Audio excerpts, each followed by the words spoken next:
මගේ විශ්වාසයට හේතුවක් තියෙනවා. කොහොමද කෙනෙක්ව මෙතරම් විශ්වාස කරන්නේ? මගේ විශ්වාසය ජීවමානයි. මම විශ්වාස කරන කෙනා මාව අත්හරින්නේ නැහැ. ඒක නිසා මම කැළඹෙන්නේ නැහැ.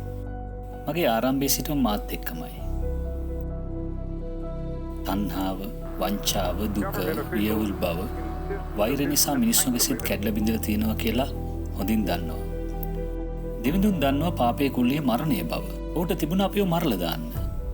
අපි අපේ පාප වලින් මැරී සිටින විට ඌ අපිට බලාපොරොත්තුවක් දුන්නා. යේසුස් තමයි මේ බලාපොරොත්තුව. ඌ කුරුසපත්ති අපේ පව් වලට මිලයක් ගෙව්වා. ඌගේ පූජාව නිසා අද ඔයයි මමයි දෙවිඳුන් සමග යලි සම්බන්ධ වෙලා තියෙනවා. කාටද පුළුවන් මෙච්චර ආදරයක් දක්වන්න?